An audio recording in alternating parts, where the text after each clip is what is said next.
Hey guys, and welcome to what's probably going to be the last look at my version 16 megabase in Factorio.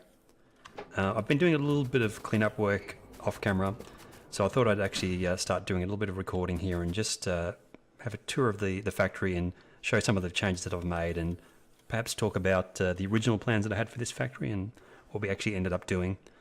As you can see, the FPS is pretty low. The FPS and the UPS is pretty low at this point, so it's getting to the point where it's almost unplayable, although I have seen people play on lower FPS than that.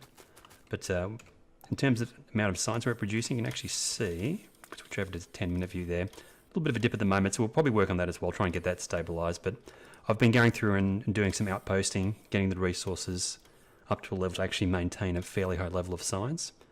But I think what we'll do is we'll go through, we'll clean up the factory, we'll get things in good order to leave the factory, and then we'll probably call it a day on version 16 and move over to version 17, I think. So this is the map of the factory. This is what we ended up with. You can see we've got two copies of the exact same factory down here. We have two main lines. The basic concept was, and it's a concept that I've used before, is the notion of actually dividing the map up into quadrants. So you have one factory servicing each quadrant of the map, one main line for each quadrant of the map. That way you reduce a lot of the crossover traffic in the train lines, which can actually improve performance quite a bit. But yeah, two copies of the exact same factories. Each one of those factories can produce just over 1,200 signs when they're working at full capacity. And they're serviced by about, I think, a couple of dozen trains each. Probably going to be hard to judge at this point. But I think it's a couple of dozen trains for each factory, which isn't too bad. The trains we're running are 181s. Have a look at one of the trains here. Locomotive at each end. And in the 8 cargo wagons. There's a few trains that are the exception to that rule. There's a refueling train, this little train you can see zipping along there. And I think there might be one other. Actually, no, it's probably just the refueling train is the only one that's not that length. But yeah, we have two main lines, a main line extending out from each one of these factories. And the actual design I came up with for the main line, I'm pretty happy with. I think we'll probably do some slight adjustments to that in the future, but there's probably a few improvements that can be made, but otherwise I think it's worked pretty well. The main aim of the main line that I've got on the on this map is to reduce congestion on the actual main line itself. So this one probably needs a little bit more work as well. You can see a few trains stopped there, but this one here we know definitely works, the main line on the bottom. So you should never really see trains stopped or slowed down on the main line. They should always be moving at full speed.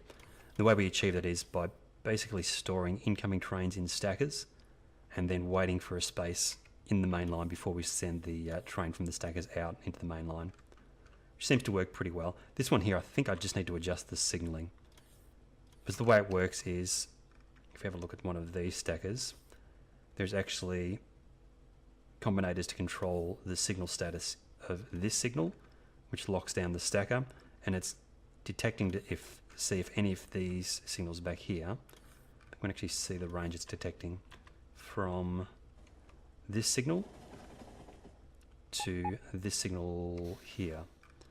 If any of those signals in that range are red or yellow, then it changes this to red, which closes the stack. You can see this train parked in there, which keeps the main line operating pretty smoothly.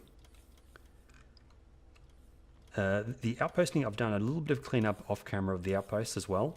So there was originally, in the last stream that I did, a large outpost on this. I just ended up removing that so I could extend the main line down. Although, ultimately, I've only really got one extra outpost connected up since then, but it's a much bigger patch of ore. I've also gone through and actually changed the outpost design a little bit. So now the outpost smelting is a lot bigger, and most of the outposts basically have a much bigger smelting setup. So that design there, you can see it's also on these ones over here. With, I think it's about 2,000 logistics robots per outpost. This one's got slightly more than that. And the ones down here as well, I changed over to the new design with the larger set of smelting. I also went through and actually changed the way that the chests operate in the smelting to a slightly simpler setup, with just a requester chest requesting the ores from the electric mining drills and then outputting them to a passive provider. There is a little bit of an issue with if the iron plate or copper plate gets backed up in the passive provider, it can actually stop everything from working, because I actually have the output from the smelters triggered by the input. So you can see there, do we have, the overlay's not on, okay. So when this triggers, you'll see the output triggers at the same time. So what happens is, if this is full and this can't trigger, then this stops inserting, and this backs up with iron plate. I wonder if we can actually find one where that's actually happened. I've actually installed a circuit on some of these to stop that from happening. I don't think there's one on this. No. There's probably not going to be an example though, I don't think. Actually, no, it is. This one here. You can see the requester chest requesting 100 iron ore. It's not inserting even though there's a green light on the inserter. The furnace is full of iron plate, but it's not outputting because it's actually waiting for the insertion to happen. So to fix that little problem, what I've done, find one where I've actually got the solution. Iron 14 has it. I've just put a little clock. Every minute it just fires the inserters. So it just counts up to, I think 3,600 is roughly a minute. Actually, it should be exactly a minute. And when it gets to a minute, it just, I think for 1 or 2 seconds, it just fires the inserters that are extracting the iron plate, which sets everything back in motion again. Apart from that, the other big change I've made off camera is I've actually disabled aliens altogether. So all of these red splotches all over the map don't actually exist anymore, just to try and get as much performance as we can with both of these large factories running at the same time. Even with that change of removing all of the aliens from the game, we're still not getting fantastic performance, so every little bit counts. I think if I could get all of the belts in the factory fully compressed, I think that might help performance a little bit, although probably not too much. But there isn't that many uncompressed belts, although there's a little few down here, but it wouldn't make that much of a difference, I don't think. The other thing I've done is actually using creative mode up here. I've actually disabled pollution as well. Because I've gotten rid of all the aliens, there's probably little point in having pollution as well. And as you can see, if we turn the pollution overlay on, nothing happens. Which at the time did give me a little bit of a performance boost.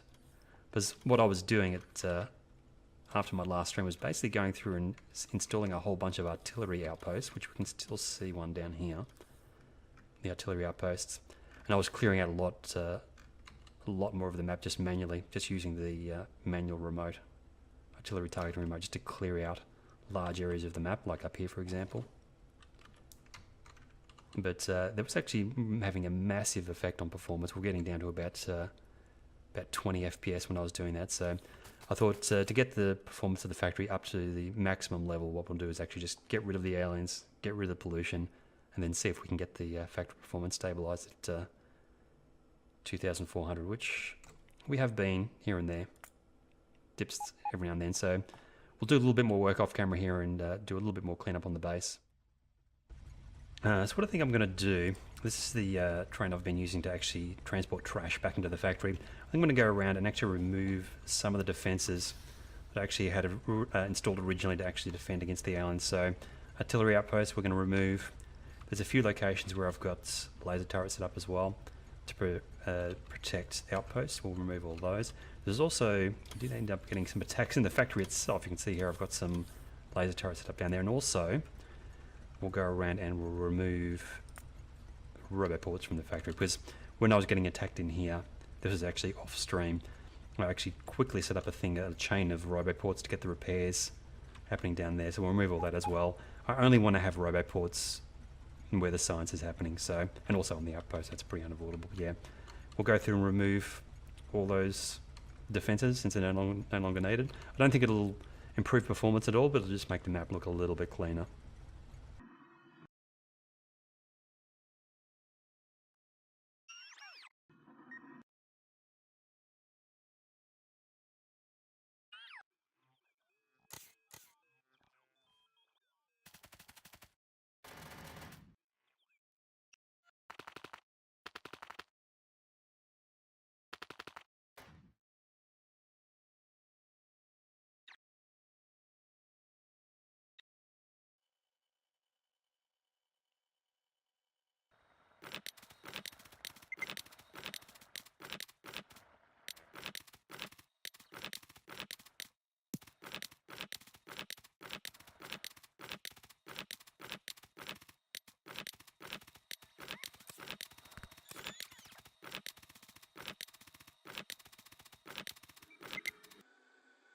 let's have a quick look through the factory and actually just see if we can pick apart how the factory actually works and the design that we ended up using for the factories. Starting with the train setup, so the train stations are slightly different to the things that I've done in the past. There is no splitters or anything like that used in the train stations. Let's turn the overlay back on again. So basically each wagon of the train is outputting to an individual belt in the bus. So if we could trace the output from a train here, going from a wagon into chests on each side, the belts come through to the middle and then join up into a single belt. That's passed via underground belts all the way down to the bottom here, which comes all the way down to the bend and then into the bus, and then gets fed into the factory itself. So no splitters or anything used, and it's one wagon per belt. The factory itself was designed so that it was more or less infinitely expandable, although the limiting factor is really the number of belts that you can fit horizontally to feed the components in the factory. So steel production, originally we actually had half the production size that we currently have, so it was to produce 600 signs, it was half as much stuff. You can actually sort of see the split. Well, I suppose it was this many belts. It was 16 belts going into steel, and now it's 32 belts going into steel. The idea is that if I wanted to expand steel even further, it would be pretty simple. I just need to extend this, double that again, and then double the number of input belts. The problem is that you then have to double everything before that as well, including the number of train stations, because it's one belt per wagon. So if you want to add in more belts, you have to add in more trains, which is doable. I've done it in the past. I think I'd probably in the future try and work with a different setup where the trains are slightly closer to the factory itself, so the belts aren't quite as long. Anyway, the factory itself, we've got iron, copper, coal, stone, and oil, the usuals, coming in on the bus. The first process is steel production. So 32 belts in, 8 belts out. Next up is green circuits, which actually the fairly clean design for the green circuits, producing a total of 32 green circuit belts out. Most of that's going straight into red circuit and processing units, as you would expect. And then oil production is the very last thing. We made a few changes to oil production along the way as well. One thing I added in, probably the most recent thing I added in, was conversion of petroleum gas into rocket fuel as well. I was having the occasional situation where petroleum gas was backing up, so I just added in a thing to convert petroleum gas to rocket fuel, which actually looks like it's happening at the moment. Yeah, it only happens when this tank is close to full of petroleum gas, which is the case at the moment. Everything else is done, well, they're the only things that we're actually making via belt connections. Everything else is done in this big block of logistics, which is all the signs. This is actually divided up into 4 sections as well. We designed it so it was, I think, 160 signs per minute per block. So if you have a look at this block there and all the way down to the bottom here, that's basically capable of 160 signs per minute. And then we've got 4 copies of that, which gets us to, actually no, I think it was 320. It was 320 for each one of these blocks. So 320 times 4 gets us to the 1200. And then we have 2 sets of signs, one for each factory, which gets us up to the 2,500 approximately. The first factory also has some miscellaneous production for everything else that we need. And we're still getting the occasional iron shortage. It's not too bad. It's pretty solid. Let's have a quick look at the top factory here as well. It's pretty good. There's a few gaps here and there. I have seen the occasional gap in this bottom section of the bus here in iron. So I think what we'll do, there's actually a older design iron outpost over here, iron 12. I think we'll actually swap this over for the newer design. So what we'll do is we'll go over, we need to empty out all of the iron that's in there at the moment. Which I don't know if there's that much already stored up out there. And then we'll convert it over to this style design with the extra smelting. We'll also add in the clock that I showed you before to make sure this one keeps emptying out. Because I think this is starting to back up a little bit, yeah. So we'll add the clock to this one and then we'll convert this one over to the newer design. and add in a few extra trains, which should fix any iron problems. I don't know if there's any simple way that we can fix the iron problems for the bottom factory. We'll probably have to get another iron outpost connected up. I could probably add extra trains for this outpost over here. It is a long way away, this outpost, so I'm pretty sure this is actually backing up with ores. Yeah, see 4,800 iron plate in each one of those chests. So we probably add an extra train for that. Okay, so we're over at iron 16. It turns out there is actually quite a bit of iron saved up in these chests, which will actually keep us going for iron for a little while in the factory itself. I've added in a few extra trains, but it's going to take a little while for that to actually empty out so we can do the upgrade on this outpost. While we're waiting for that to happen, let's have a quick look at the power situation in the base. Originally I was going to go for a solar power only setup. I was actually going to use the space in the middle of the main line and actually fill it up with the solar panels and accumulators. But it turns out the amount of solar panels you actually need to run a factory of this size is way more than you can fit in that sort of space. You'd have to have probably a significant portion of the map covered with solar panels, which might be an idea at some point, but we ended up going with just a nuclear power setup. We ended up having quite a few. I think it's well over 100 nuclear reactors we ended up using. Let's actually count them up. Ended up using 120 nuclear reactors and producing a total of how much power? Just under 16 gigawatts at the moment. I'm not sure if that's contributing too much to the lag. We can actually try removing these power stations and replace them with a creative power source, I suppose, to see if we get any performance boost. Be interesting to see if in version 17 they've actually improved that performance at all. I know they've changed the way fluid pipes work, so maybe there'll be slightly better performance for nuclear reactors. But yeah, we'll clean this iron patch out, replace not the patch, but the smelting, replace it with the new smelting setup, and then we'll add in a few extra trains to this iron outpost all the way down here, and that should fix any iron problems we've got in the factory and keep us stable at 2.5k science, I think. Well, I've spotted what was wrong with this interchange on the top main line. There's quite a few traffic jams happening, and it's because I didn't actually set up the signals correctly at the stacker inside the main line there.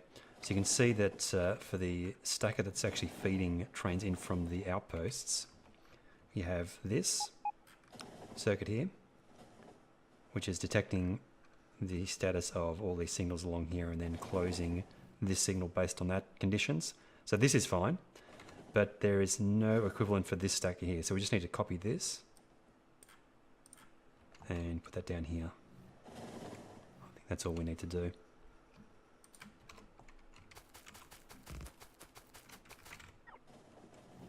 Do I have any wires? I do. And I think any of these will be fine. Read signal. I think we need to change that as well. You can see the train's just going straight through here, which is not the intended behaviour. So we'll just copy. You have to be careful not to get squashed by a train here because there's a lot of traffic. I think this is actually detecting for A. Yes, we just copy that to that one. And then connect this red wire to that. So that should now stop trains on their way there, and that should fix any problems we're having with traffic in this area. Let's have a quick look at it to see what happens. So there's not that many trains coming from... Actually, there's probably a few trains coming here because I think there's 3 or 4 trains each for these outposts, which are feeding in through this. So we need to actually change the signaling for this interchange as well.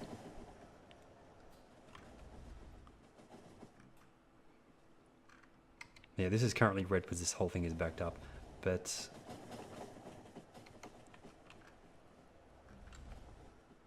I suppose we can test this manually. We'll just grab a locomotive, and it's detecting back to here. It might take a little bit of time for this traffic jam to clear up. We'll put in a few extra signals in here just to smooth the acceleration of trains out of this area. Okay, this is green now, so if we add a train into this... Oh, that's... Actually, now we're getting a red signal, so that, yeah, that closes that, that's fine. If we open that up, we get a green signal and then that train leaves. So I think that's fixed that problem. We'll just add a few extra signals down there, and then that should fix the interchange problem. We're still waiting for the this iron outpost over here to empty out. Iron 12. You see there's still plenty of iron getting emptied out of those chests. I've just been going through and adding in the clocks to all these copper outposts as well, just to make sure that these furnaces continue getting emptied out. Here's another train coming down the main line. Let's have a look at this one as it goes past. Yeah, that's closed the signal there. No trains will be able to leave the stack until this train's gone past. It's gone past, and then it lets trains through. So yeah, that should fix any traffic problems we've got there. Let's see how the actual resources are going in the factory itself. There's still a little bit of a shortage of iron, which I'm a little bit worried about. It's not too bad though. It's probably copper we need to work on next as well. So it looks like iron 12 is finished emptying out. Yeah, that's pretty much empty. So we'll replace this with the newer design. Let's pull out all of the old furnaces. Might take a little bit of doing. And replace it with this version right here. So we can leave the electric mining drills in. They don't need to be changed. So all these can stay where they are. And all we need to do is shift the train station a little bit further out and put this new train station in instead. I don't think we can use... Do we use the exact same station as that one? I think we do. So basically we can copy this entire thing. Although it's probably going to have to move the stacker, I think. Yeah. Because there's not enough room for the stacker the way that's set up at the moment. If we were to copy this entire thing, rotate it 90 degrees, the stack would be going too high. But suppose we could just move where the T-junction is. Might make the whole setup a little bit easier. Let's make a blueprint of that entire thing.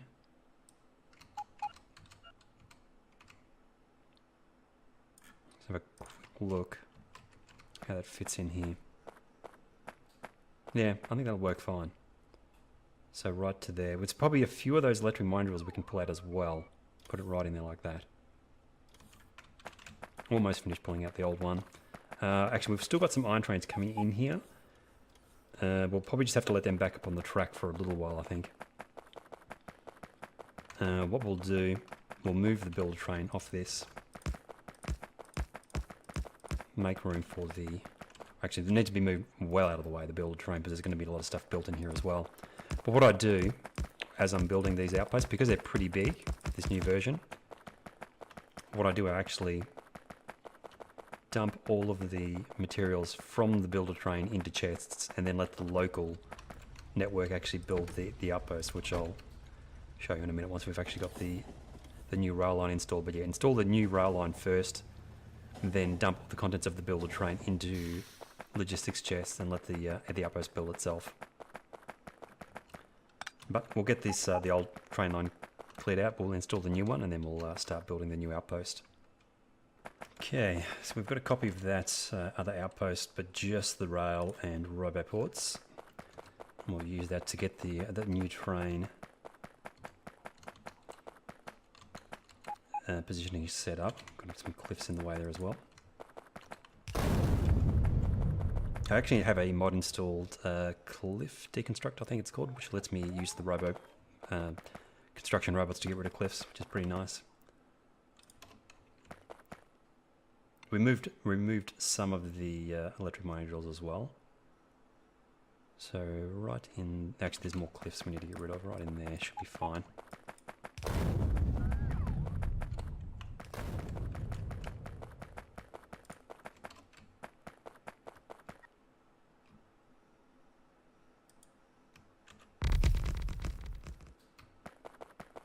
Probably not going to have enough roboports on me.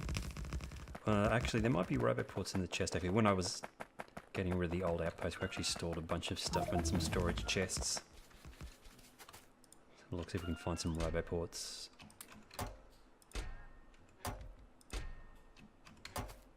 Maybe not. Okay. We'll get them from the builder train, I suppose, and also rails.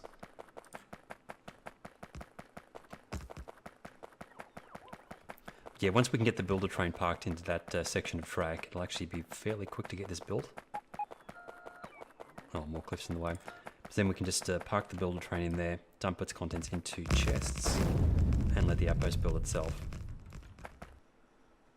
So we've completely removed the previous version of the Iron 12 outpost smelting. I've just installed the rail for the new version, and also some of the roboports. But what we're going to do now is actually get this slightly automated, so we don't actually have to do a lot of the building with our own personal roboports. We actually pull our personal roboports out of our power armor. Then what we do, we've got a bunch of inserters, a bunch of passive providers, and roboports. We'll probably have to install a few roboports manually, I think. And then we just output the contents of the train into passive providers.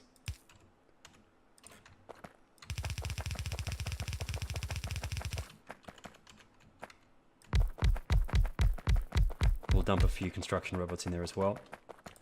Actually, let's dump in all of them. We've got more in the train if we need to get some for our own personal use. Add in power, and there we go. And then it starts building itself. All we do is wait for it to finish building from the materials it's got. Looks like it might take a little bit of time. Oh, actually, no, it's finished because we didn't actually include the furnaces. Let's actually put the furnaces in as well. I think I still have that blueprint here. Yeah.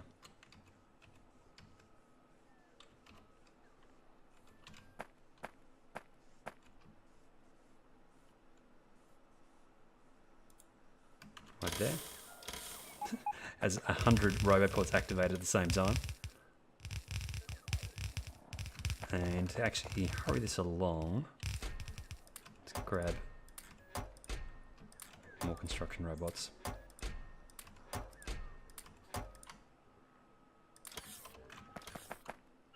Now I'm pretty sure we don't have enough stuff in a single train to actually build it for one of these outposts. What we do, we've actually got a second builder train ready to go, sitting in the depot, already loaded up with materials. So once this is finished actually emptying out all of the stuff from these chests, I'm just going to use and we'll call. Actually, we can call the other train out now. We don't need to wait. Have the second train ready to go.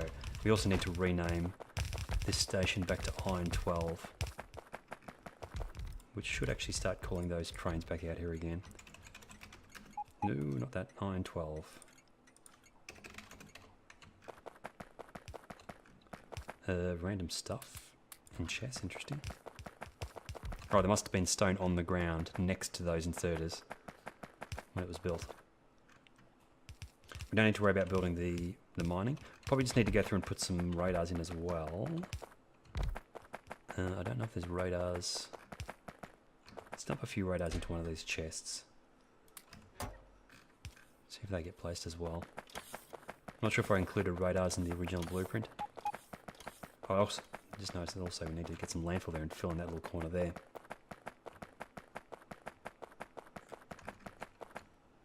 Anyway, we'll finish building this outpost and we'll have a quick look at the factory again and see how we're going for resources. So we finished doing the upgrade to Iron 12. Everything's working fine here. We've got resources backing up, ready to be picked up. It's pretty much fixed the problems for iron in the factories. Have a quick look at the iron coming into the factory now. It seems to be pretty even. A few gaps here and there, but nothing too serious. All the other resources are fine. I've let it run for a little while, and it looks like we're actually running out of power again, which is a little bit surprising. But yeah, it's switching back and forth between having enough power and not enough power. I'm guessing it's probably related to the rocket solar usage, perhaps. Don't know if there's anything else that's changing that much. You can see the rocket solar usage switches quite a bit when it's doing the rocket launches. So we're just going to add in one extra set of nuclear reactors. We're over here at the nuclear setup. Currently got, I think it was 120 when I checked before, nuclear reactors installed. So we'll set another set of 8 down, and we'll see if that's enough to actually get us up to the power requirements. I've actually been using a mod called Waterfill to actually do these top reactors. The ones down the bottom here were actually placed over the top of an existing lake. So I just needed to do the landfill for these ones. It's not entirely obvious, but you can sort of see the remnants of the lake around there. We've actually run out of room down the bottom, so I'm actually starting to build at the top. there wasn't any water there, so what I'm doing is actually using the landfill mod. I'll show you how that works. We'll do it on this area as well. We don't need to. We could probably just do it with landfill, but the area that we need to landfill is just these two tiles there. So the pump needs this to be water and this to be water to be placed. So landfill, basically, the waterfill mod basically works exactly like landfill. You pipe water into an assembly machine. Make sure you're not sanding where the where you place the water as well, because you basically instantly die. So we just fill those two tiles there with water from about there up, like that, and like that, and then we can actually place. Look at this blueprint and put it over the top of the water there. You'll see the pumps in the middle there will turn green once this is in position. I think we might need to put a little bit more landfill in, actually. Do I not have the pipes in the... Oh, I've actually got that in the wrong position, I think. Yeah, this needs to be further over. Actually needs to be a little bit closer to the middle.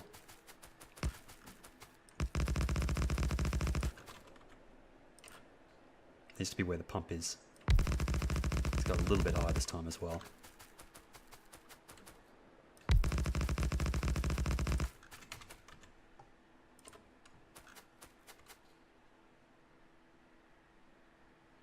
Perfect. Get it just above the previous one. Actually, that needs to be flipped. We don't want the...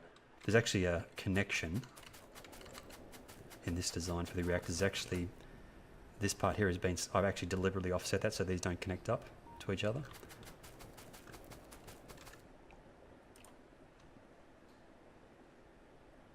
Like that. I think we'll do the landfilling first, and then we'll place this down and we'll see what happens to the power.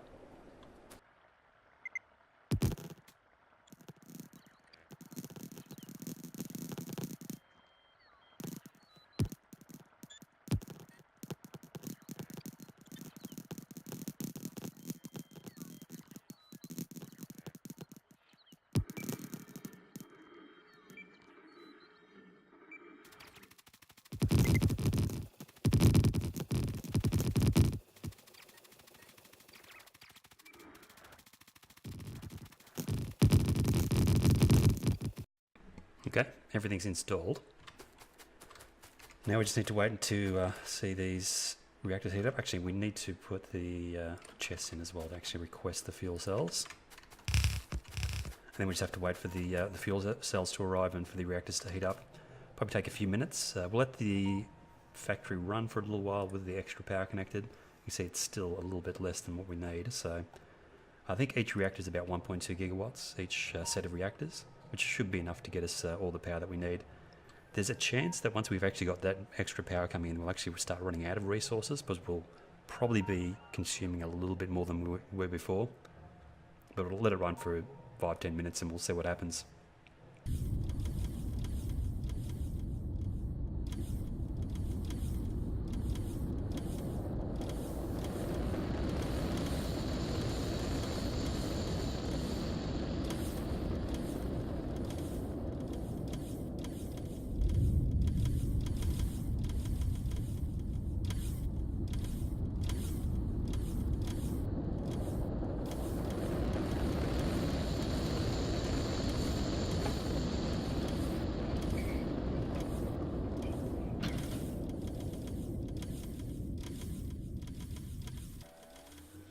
Running the factory for about 10 minutes now, and it looks like it's pretty stable.